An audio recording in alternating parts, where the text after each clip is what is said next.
ዜና ፕራይም ተጀምሯል። በዜናዎቻችን የሀገር መከላከያ ሰራዊት የቢዝነስና የስፖርት መረጃዎችን አካተናል። ዜናውን በመምራት አብራችሁ ቆይታ የማደርገው ሀና አስታጥቄ ነኝ። ቆይታችሁ ከኛ ጋር ይሁን።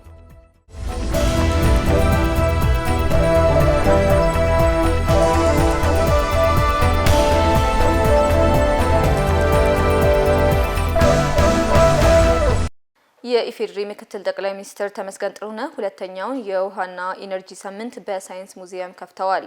ሁለተኛው የውሃና ኢነርጂ ሳምንት ጥራት ያለው ውሃና ኢነርጂ ለዘላቂ እድገት በሚል መሪ ቃል እየተከበረ ነው።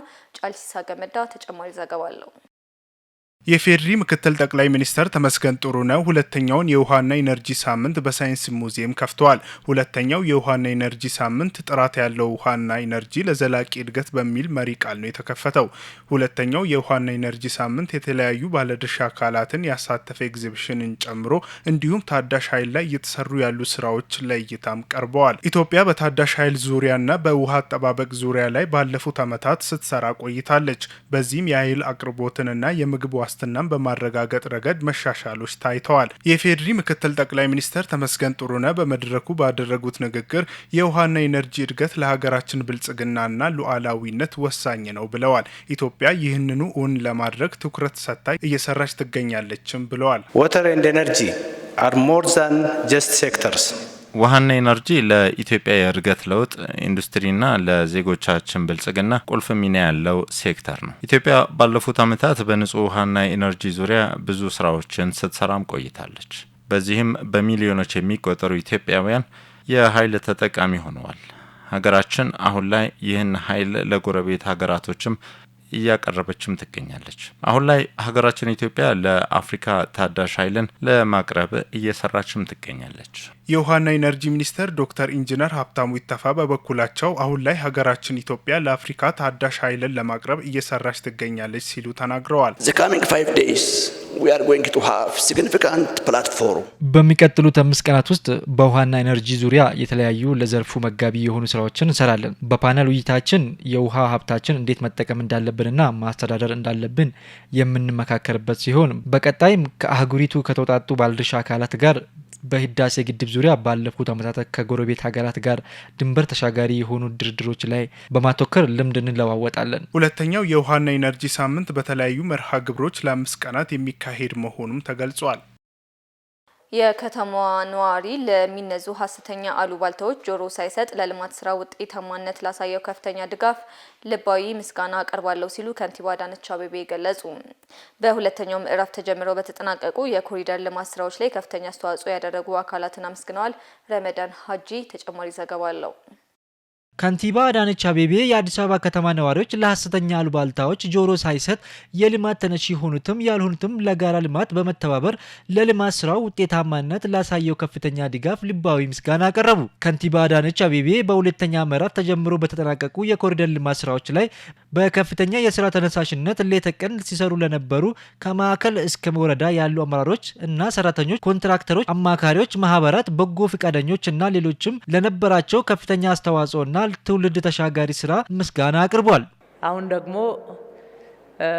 ዛሬ ሲገለጽ እንደነበረው ከመስቀል አደባባይ፣ መገናኛ፣ ሳውዝ ጌት፣ ከቦሌ ቪአይፒ፣ በጎሮ እስከ አዲስ ኢንተርናሽናል ኮንቬንሽን ድረስ፣ ከአንበሳ ጋራዥ እስከ ጎሮ፣ ከሳር ቤት በጀርመን አደባባይ በኃይሌ ጋርመንት እስከ ፉሪ ድረስ ያለውን ጨርሰን እጅግ በጣም አስደናቂ ስራ ከውጪ ሆኖ የሚመለከተውን ብቻ ሳይሆን ውስጥ ሆነን እያስተባበርንና እየሰራን ያለነው ጭምር ማመን እስከሚያቅተን ድረስ ታላቅ መከናወን ሆኖልናል እና ለዚህ ሁሉ አቅም የሆናችሁን፣ ጉልበት የሆናችሁን፣ አብራችሁን የሰራችሁ ኮንትራክተሮች፣ አብራችሁን የሰራችሁ አማካሪዎች፣ ማህበራት እንዲሁም በተለያየ መንገድ በበጎ ፈቃድ እየተሳተፋችሁ ያበረታታችሁን ከኛ ጋር የሰራችሁት ናቸውና ከሁሉ በፊት ለእናንተ ታላቅ ክብርና ምስጋና ማቅረብ እወዳለሁ።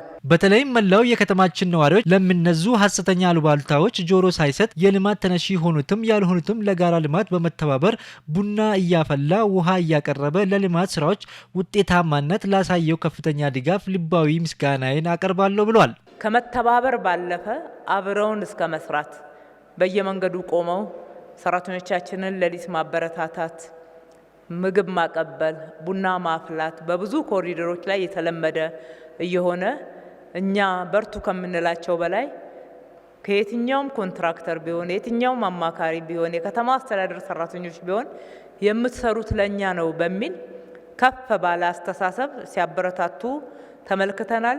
ለልማት ተባባሪ በመሆናቸው አዲስ አበባ እንደ ስሟ ውብ አበባ ከተማ እየሆነች ተመልሳ እየተገነባች ነውና አንዴ ብድግ ብለን ለአዲስ አበባ ከተማ ነዋሪዎች እናጨብጭብላቸው። በአንደኛና ሁለተኛ ዙር የኮሪደር ልማት ስራዎች ከተጠናቀቁ መሰረተ ልማቶች መካከል 342 ኪሎ ሜትር የእግረኛ መንገድ፣ 185 ኪሎ ሜትር የተሽከርካሪ መንገድ፣ 241 ኪሎ ሜትር የሳይክል መንገድ የሚጠቀሱ ናቸው።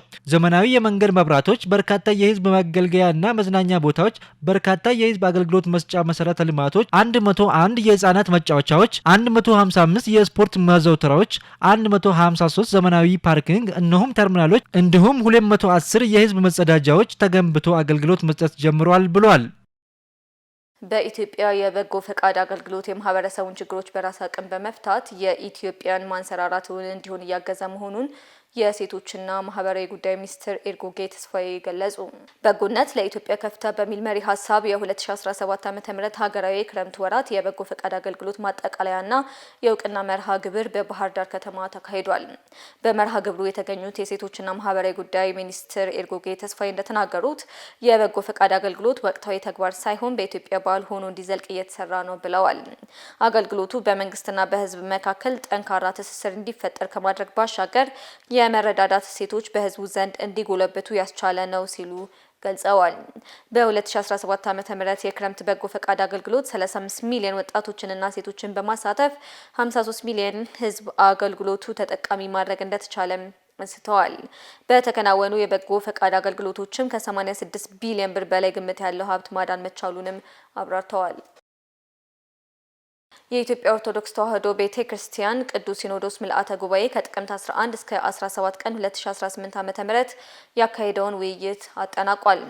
ቅዱስ ሲኖዶሱ በቤተክርስቲያን መንፈሳዊ አስተዳደርንና ማህበራዊ ጉዳዮችን መሰረት ባደረጉ አጀንዳዎች ላይ በአንድነት በመወያየት ለቤተክርስቲያንና ለሀገሪቱ ጠቃሚ የሆኑ ውሳኔዎችን ማስተላለፉን አስታውቋል። በዚህ መሰረት በግንቦት 2017 ዓ.ም ቅዱስ ሲኖዶስ ምልአተ ጉባኤ የተሰየመው የሀገራዊ ሰላምና የቤተክርስቲያን አንድነት ኮሚቴ ስራውን አጠናክሮ እንዲቀጥል የደረሰበትንም ውጤት ለግንቦት 2018 ዓ.ም ምልአተ ጉባኤውን እንዲያቀርብ ተወስኗል። በተጨማሪም በትግራይ አህጉረ ስብከት የቅድስት ቤተክርስቲያኒቱ የሰላም የአንድነትና የይቅርታ በር ክፍት መሆኑን በመግለጽ ቅዱስ ሲኖዶስ በክልሉ ለሚገኙ አባቶች፣ ካህናትና ምዕመናን ያልተቋረጠ የሰላም ጥሪውን አስተላልፏል።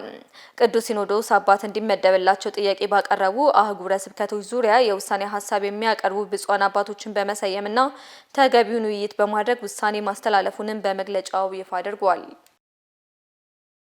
በሲዳማ ክልል የትምህርት ስብራትን ለመጠገን የማህበረሰብ ተሳትፎን በማጎልበት በተከናወኑ ተግባራት ውጤት መገኘቱን የክልሉ ትምህርት ቢሮ አስታወቀ። የክልሉ የትምህርት ዘርፍ 5ኛ ዓመታዊ ጉባኤ በሐዋሳ ከተማ እየተካሄደ ነው። በጉባኤው የክልሉ ምክትል ርዕሰ መስተዳድርና የትምህርት ቢሮ ኃላፊ በየነ በራሳ እንዳሉት ትምህርት ቤቶችን ለመማር ማስተማር ስራ ምቹ በማድረግ የትምህርት ስብራቱን ለመጠገን የተለያዩ ተግባራት ሲኮናወኑ ቆይተዋል ብለዋል። በሀገር አቀፍ ደረጃ የተጀመረውን የለውጥ ጉዞ በመቀላቀል የክልሉን የትምህርት ጥራት ችግሮች ለይቶ ለመፍታት ከመላው የትምህርት ማህበረሰብ ጋር በመምከር ወደ ስራ እንደተገባ ተናግረዋል።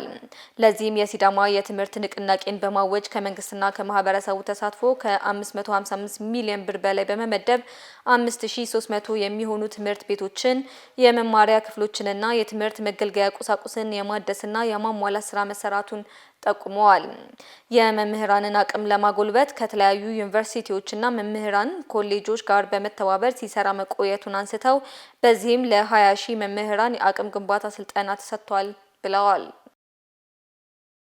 የአዲስ አበባ ከተማ አስተዳደር ሴቶች ህጻናትና ማህበራዊ ጉዳይ ቢሮ በአዲስ አበባ ከተማ ለሚገኙ መሰረታዊ እድሮችና የእድር ምክር ቤቶች የእውቅናና የምስጋና መርሃ ግብር አዘጋጀ።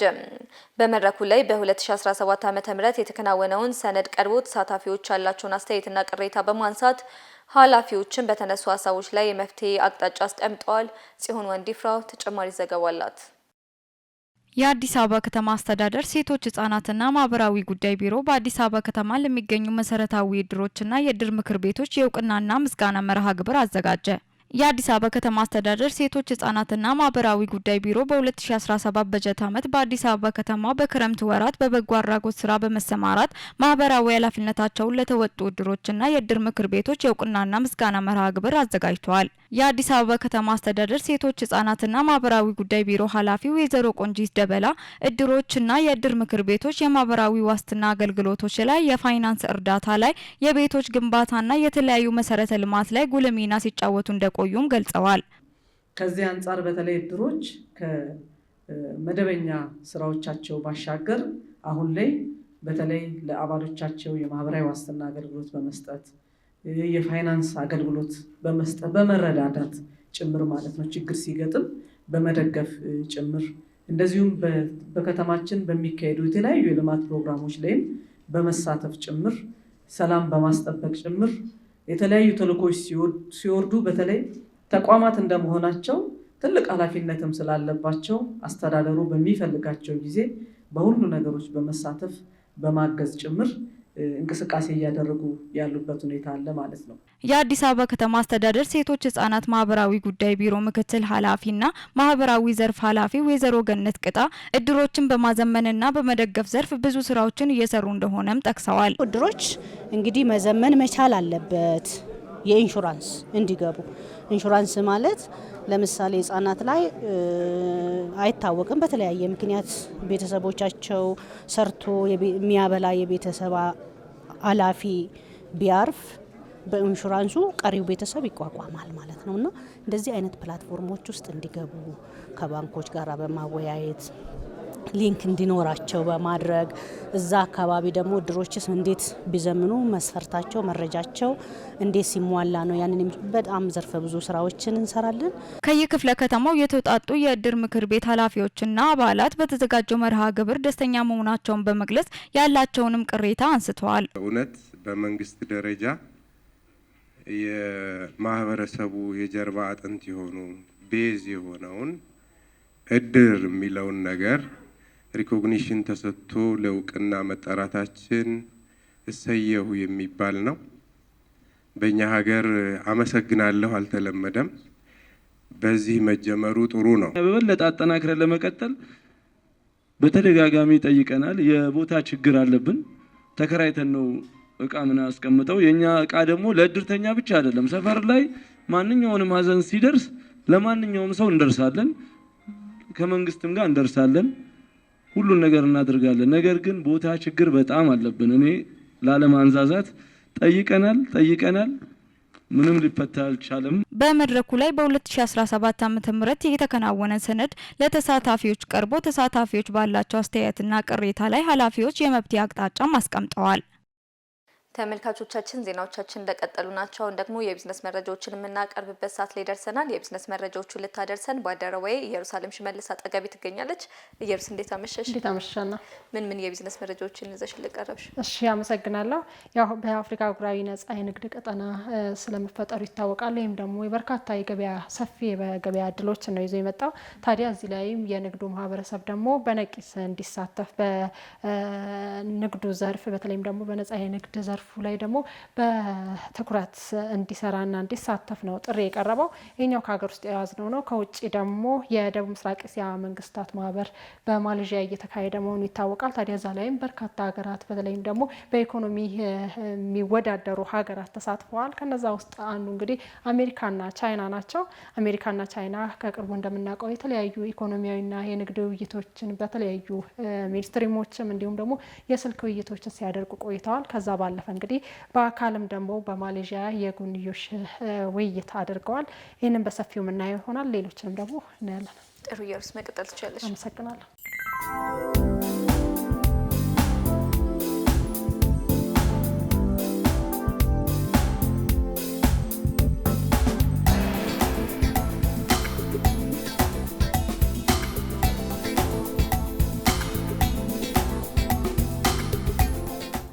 የንግዱ ማህበረሰብ በአፍሪካ አህጉራዊ ነጻ የንግድ ቀጠና የተፈጠረውን የገበያ ዕድል አሟጦ ለመጠቀም መዘጋጀት እንደሚገባው የንግድና ቀጠናዊ ትስስር ሚኒስቴር አስገነዘበ። በሚኒስቴሩ የአፍሪካ አህጉራዊ ነጻ የንግድ ቀጠና ዴስክ አስተባባሪ ሳሙኤል ግዛው የአፍሪካ አህጉራዊ ነጻ የንግድ ቀጠና ግብይት ወደ ትግበራ ገብቷል ብለዋል። ግብይቱ በአፍሪካ ካለው ሰፊ የህዝብ ቁጥርና ዓመታዊ ምርት አንጻር ሰፊ የገበያ ዕድል ይዞ የመጣ በመሆኑ የንግዱ ማህበረሰብና ሌሎች ተዋንያን በስፋት ሊጠቀሙ ይገባል ያሉት ግብይቱ በዋናነት ታሪፍን ከመቀነስ ባለፈ አስቸጋሪ የሆኑ አሰራሮችን የሚያስቀር በመሆኑ በገበያው ተወዳዳሪ መሆን የሚያስችል ስለመሆኑም አብራርተዋል። በነዳጅ ኩባንያዎች አቅርቦትና ስርጭት ላይ አዲስ የገበያ ድርሻ አሰራር ተግባራዊ መደረጉን የነዳጅና ኢነርጂ ባለስልጣን አስታወቀ። የባለስልጣኑ ዋና ዳይሬክተር ዶክተር ደስታው መኳንንት የነዳጅ ስርጭትን ፍትሐዊና ለሀገር ልማት በሚውል አግባብ መጠቀም ይገባል ብለዋል። የነዳጅ አከፋፋይ ኩባንያዎች የሚያሰራጩት ነዳጅ ለህብረተሰቡ ፍትሐዊ በሆነ መንገድ ተደራሽ እንዲሆን በጥናት ላይ የተመሰረተ የገበያ ድርሻ ቀመርና የአሰራር ስርዓት ተግባራዊ ስለመደረጉም ጠቅሰዋል። ከዚህ በፊት ኩባንያዎች ከነዳጅ አቅራቢ ድርጅቶች ተረክበው ለማደያዎች የሚያደርሱበት አሰራር ለህገወጥነት በር የከፈተ እንደሆነ በጥናት ስለመለየቱም ተነግረዋል። በጥናቱ መሰረትም በቀጥታ ተጠቃሚ የሆኑ ቁልፍ የልማት ሴክተሮች በሚጠየቁበት ቀን በቀጥታ እንዲደርሷቸውና ለኮንትሮባንድ ተጋላጭ ለሆኑ አካባቢዎች ደግሞ በኮታ እንዲቀርብላቸው እንደሚደረግም አብራርተዋል። የተከለሰው የገበያ ድርሻ ቀመር የነዳጅ አቅርቦትን ከማሻሻል ጎን ለጎንም ፍትሐዊ ተደራሽነትን ባረጋገጠ መንገድ ምርቱን በቁጠባና ውጤታማነት መርህ መጠቀም ያስችላል ብለዋል። የኒንግቦ ሚዲያ ግሩፕ ልዑካን ቡድን አባላት ጅማ ልዩ ኢኮኖሚ ዞንን ጎበኙ። በቻይናው ኒንግቦ ሚዲያ ግሩፕ ምክትል ፕሬዝዳንት በሁዋንፊ የተመራው ልዑካን ቡድን አባላት ጅማ ልዩ ኢኮኖሚ ዞንን ጎብኝተዋል። በልዩ ኢኮኖሚ ዞኑ ሀብትና እውቀትን ስራ ላይ ለማዋል ፍላጎትና አቅሙ ያላቸው ባለሀብቶች የሚያገኟቸው ማበረታቻዎችን በተመለከተ የጅማ ልዩ ኢኮኖሚ ዞን ስራ አስኪያጅ አቶ ተስፋዬ ሊኬሳ ገለጻ አድርገዋል። የልዑካን ቡድኑ አባላት ከልዩ ኢኮኖሚ ዞኑ ተጨማሪ በጅማ ከተማ እየተከናወኑ ያሉ የመሰረተ ልማት ስራዎችና ታሪካዊ ቦታዎችንም ተዘዋውረው ጎብኝተዋል። የልዑካን ቡድኑ መሪ ሁዋንፊ ወደ ሀገራቸው ሲመለሱ ባለሀብቶች በልዩ ኢኮኖሚ ዞኑ ገብተው እንዲሰማሩ የበኩላቸውን ጥረት እንደሚያደርጉ ገልጸዋል። ጉብኝቱ በቻይናዋ ጂጃንግ ግዛት ኒንግቡ ከተማና በቻይና ከተማ መካከል ያለን ትስስር ለማጠናከር ታስቦ ለሁለተኛ ጊዜ ስለመዘጋጀቱም ተገልጿል። ተመልካቾቻችን የቢዝነስ ዜናዎቻችን ነው እየተከታተላችሁ ያላችሁት። አሁን ደግሞ ከውጭ ምንጭ ወዳገኘናቸው የቢዝነስ ዜናዎች እናልፋለን። የዓለም የገንዘብ ድርጅት ከፍተኛ ዕዳ ያለባቸው 10 የአፍሪካ ሀገራት ዝርዝር በጥቅምት 2025 መረጃ መሰረት ይፋ አደረገ። ዝርዝሩ በ6.89 ቢሊዮን ዶላር በሚጠጋ ዕዳ በአንደኛ ደረጃ በምትገኘው ግብጽ የሚመራ ሲሆን ኮት ዲቫር እና ኬንያ እያንዳንዳቸው በ3 ቢሊዮን ዶላር ገደማ ዕዳ በመያዝ በሁለተኛና በሶስተኛ ደረጃዎች ላይ ተቀምጠዋል። የአይኤምኤፍ ብድር በአጠቃላይ ለፋይናንስ መዳረሻነት የሚወሰድ ቢሆንም ከነዚህ ሀገራት ግን ባለው ከፍተኛ ዕዳ ምክንያት የረጅም ጊዜ እድገታቸው ላይ ጥያቄ የሚያጭር ሲሆን በተመሳሳይ መልኩ ኢኮኖሚያዊ ችግራቸው እየተባባሰ ስለመምጣቱም ተመላክቷል። በአንዳንድ የአፍሪካ ሀገራትም የአይኤምኤፍ ፕሮግራሞች መንግስታት ድጎማዎችን እንዲቀንሱ፣ ግብሮችን እንዲጨምሩና የመንግስት ሴክተር በጀት እንዲቀንሱ አስገድዷቸዋል። ይህም ከባድ ማህበራዊና ኢኮኖሚያዊ መዘዞችን አስከትሏል ነው የተባለው። የዋጋ ግሽበት እየጨመረና የሀገር ውስጥ ገንዘቦች ዋጋ እየወደቀ ሲመጣም የአይኤምኤፍ ዕዳዎችን መክፈል ከጊዜ ወደ ጊዜ አስቸጋሪ እየሆነ እንደሚገኝ ተጠቁሟል ሲል ቢዝነስ ኢንሳይደር አስነብቧል።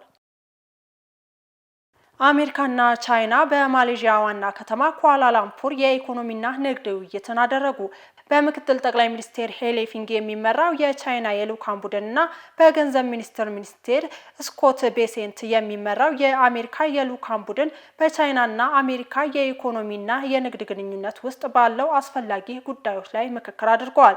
ውይይቱ የተደረገው በዚህ ዓመት በሁለቱ ሀገራት መሪዎች ብዙ የስልክ ውይይቶች ላይ በተደረገው ስምምነት መሰረት ላይ ስለመሆኑ ተናግሯል። በነሐሴ ወር አሜሪካና ቻይና እስከ ህዳር 10 ድረስ ታሪፍ ለማቆም ስለመስማማታቸውም ተሰምቷል። ትራምፕ ታሪፎችን ከመቀነሳቸው በፊት በቻይና ላይ የጣሉት ታሪፍ ወደ 145 በመቶ ከፍ ብሏል። ቻይና በበኩሏ በአሜሪካ ምርቶች ላይ የጣለችው ቀረጥ እስከ 125 በመቶ ከፍ አድርጋለች። ማሌዥያ የደቡብ ምስራቅ ኤሲያ መንግስታት ማህበር ጉባኤን እያስተናገደች ስለመሆኑ ይታወቃል። የዘገበው አሶሺየትድ ፕሬስ ነው። ተመልካቾቻችን ለሰዓቱ ያዝናቸውን የቢዝነስ ዜናዎች ከማጠቃለላችን በፊት ደግሞ የውጭ ምንዛሬ መረጃ ተከታትለን እንመለስ።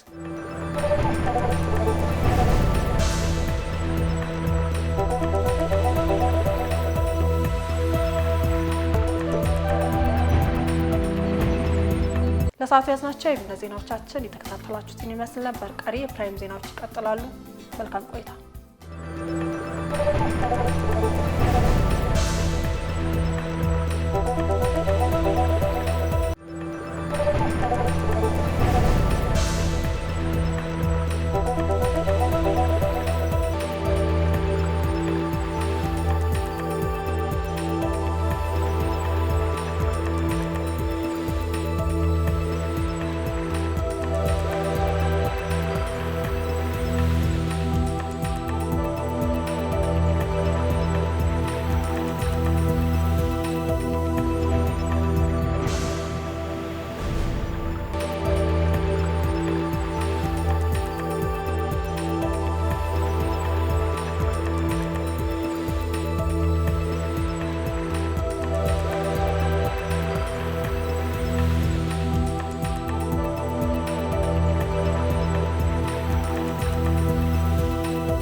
ተመልካቾች ዜናዎቻችን እንደቀጠሉ ናቸው። አሁን ደግሞ ከውጭ ምንጭ ወዳገኘናቸው ዜናዎች እናልፋለን።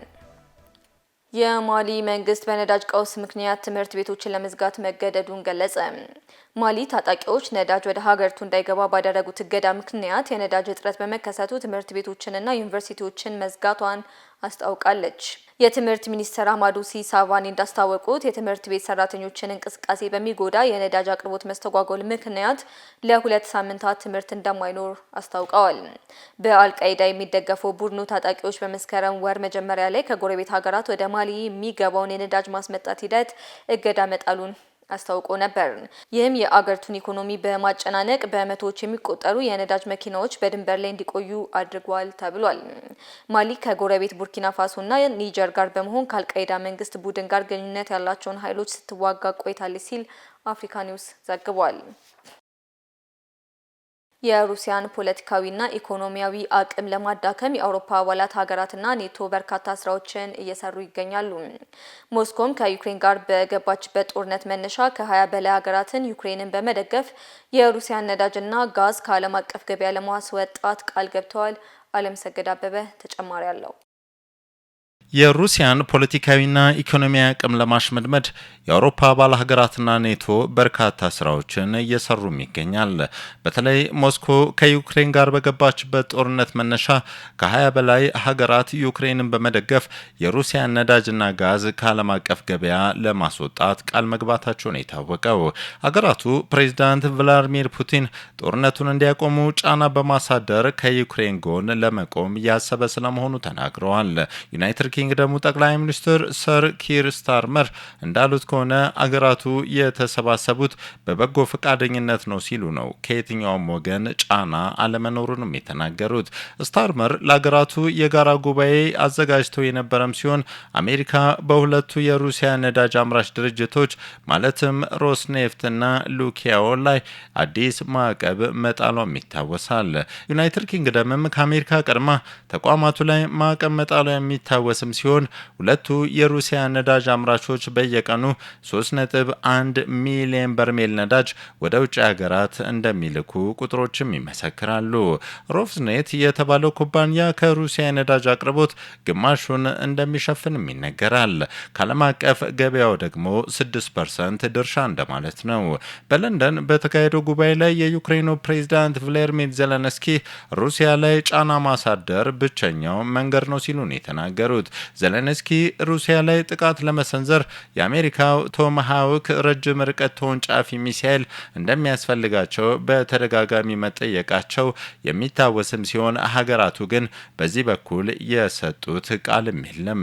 ዜሌንስኪ ጉዳዩን በተመለከተ ከአሜሪካው ፕሬዝዳንት ዶናልድ ትራምፕ ጋር ውይይት ቢያደርጉም ትራምፕ ሚሳኤሉን ለመስጠት ፈቃደኛ አለመሆናቸውም ታውቋል።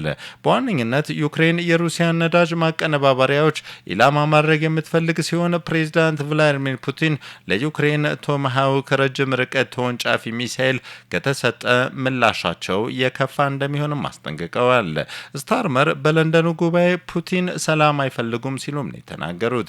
አጋር ሀገራት እስከ ቀጣዩ ዓመት ድጋፍ መስጠት እንደሚቀጥሉ መግለጻቸውም ተሰምቷል። የአውሮፓ ህብረት መሪዎች ለቀጣይ 2 ዓመታት ለዩክሬን የገንዘብ ድጋፍ ለማድረግ መስማማታቸው ያለፈው ሐሙስ መዘገቡም የሚታወስ ነው። የህብረቱ አባል ሀገራት 122 ቢሊዮን ዶላር የሚገመት የሩሲያ ንብረት ላይ ማዕቀብ ይጥላሉ ተብሎ ሲጠበቅ የነበረ ቢሆንም ከስምምነት ላይ ሳይደርሱም ቀርተዋል። የዩክሬን አጋሮች የአገሪቱን የአየር ኃይል ለማጠናከር ቃል ገብተው ምንም እንኳን ሩሲያ በዩክሬን ኃይል እስካሁን ድረስ ተቋማት ላይ ጥቃት ማድረሷን መቀጠሏን ቢቢሲም ዘግቧል። የዩክሬን አጋሮች በምን መንገድ ከሩሲያ ጥቃት እንደሚከላከሏት ዝርዝር መረጃዎችን ያልሰጡም ሲሆን ኢኮኖሚካል ማዕቀቦች ግን ከየትኛውም በርከት ብለው ሊቀጥሉ እንደሚችሉም ተሰምቷል። ፑቲንን እንዴት ወደ ውድድር ጠረጴዛው እንደሚያመጡም ግልጽ አላደረጉም። በሌላ በኩል ትራምፕ ከፑቲን ጋር በቡዳፔስት ሊያደርጉ አቅደው የነበረውን ውይይት አራዝመውታል። ትራምፕ ከሩሲያ አቻቸው ጋር በዩክሬን ጦርነት ላይ ተገናኝተው ለመነጋገር የያዙት ቀጠሮ እንዲዘገይ ከተደረገም በኋላ ያለ ፍሬ የሚጠናቀቅ ስብሰባ እንዲሆን እንደማይፈልጉ መናገራቸውም ይታወሳል።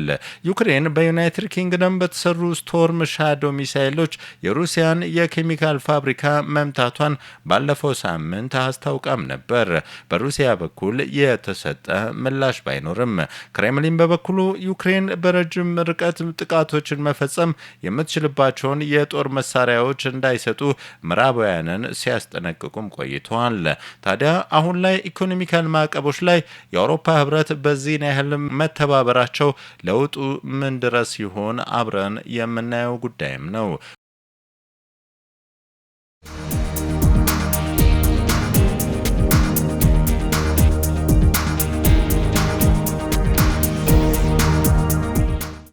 ተመልካቾቻችን ዜናዎቻችን ቀጥለዋል። አሁን ደግሞ ከመከላከያ ምንጮች ወዳገኘናቸው መረጃዎች እናልፋለን።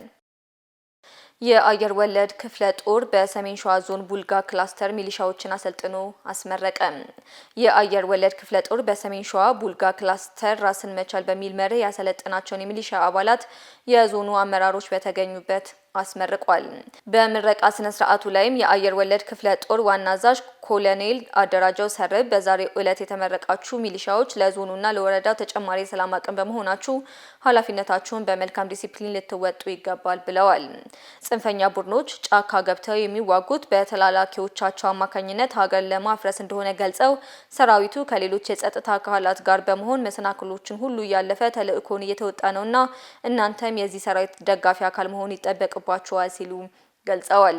ክፍለ ጦሩ የወረዳውን ጸጥታ ኃይል የማጠናከር ስራውን በቀጣይነት እንደሚያጠናክር ያሳወቁት ኮሎኔል አደራጀው ጫካ ገብተው የሚንቀሳቀሱ ጽንፈኛ ኃይሎች ወደ ሰላም እንዲመጡ ሁላችንም የድርሻችንን ልንወጣ ይገባል ብለዋል።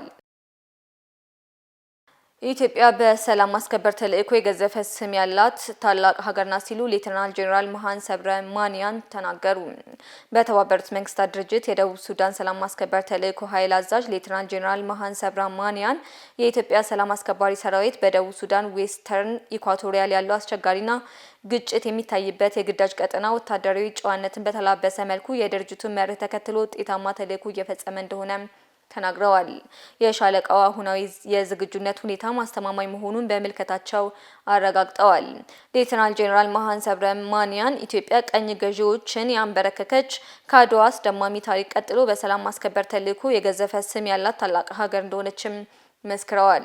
ከጅምሩ አንስቶ ኢትዮጵያ በሰላም ማስከበር ተልዕኮ ከተዋጊ እስከ ከፍተኛ የአመራር እርከን የደረሱ ሴት የሰራዊት አባላት ያሳተፈች ሀገር መሆኗንም አውቃለሁ ብለዋል። ኃይል አዛዡ በዌስተርን ኢኳቶሪያል ታምቡራ በነበራቸው ጉብኝትም በአካባቢው ተልዕኮን በመወጣት ላይ ለሚገኘው ሰላም አስከባሪ ኃይል የሰራዊት ስንቅ የሆነው ሞራል ከመስጠታቸው በተጨማሪ በቀጣይ ግለቱን ጠብቆ ግዳጁ እንዲወጣ ጥሪ አቅርበዋል። ህዝቡ ከሰራዊቱ ጎን ሆኖ አስፈላጊውን ድጋፍ የሚያደርጉ ተግባራት መጠናከር እንዳለበት ተገለጸ። በሰሜን ሸዋ ዞን ኩዩ ወረዳ ገብረ ጉራቻና አካባቢው ተልዕኮን በመፈጸም ላይ የሚገኘው ዋልታ ክፍለ ጦር ከአካባቢው ማህበረሰብና ከሀገር ሽማግሌዎች ጋር በሰላምና ጸጥታ ጉዳዮች ዙሪያ ውይይት አድርጓል። የክፍለ ጦሩ አዛዥ ኮሎኔል በላይ ከበደ ህዝቡን ያቀፈ ሰራዊት በተልዕኮ ውጤታማ መሆኑን ገልጸው ህዝቡ ከሰራዊቱ ጎን በመቆም የሽብር ቡድኑን መዳረሻ በማሳጣት ስጋት ወደማይሆንበት ደረጃ ማድረስ ይገባል ሲሉ ተናግረዋል። የሀገር ሽማግሌዎች በበኩላቸው ለሀገሩና ለቤተሰቦቹ ያልተቆረቆረ ልጅ ወገናችን አይደለም በማለት ሁላችንም በጋራ ከመከላከያ ሰራዊታችን ጎን በመቆም ሰላማችን ወደማይደፈረስበትና በሰላም ወጥተን መግባት የምንችልበት ሁኔታ ለማድረስ በባህላችንና ወጋችን መሰረት መሄድ አለብንም ብለዋል። ወጣቱ ለሽብር ቡድኑ ተላላኪና የግል ፍላጎት አጀንዳ ማስፈጸሚያ ከመሆን ተቆጥቦ ከሰራዊቱ ጎን እንዲቆም ሽማግሌዎች ጥሪ አቅርበዋል።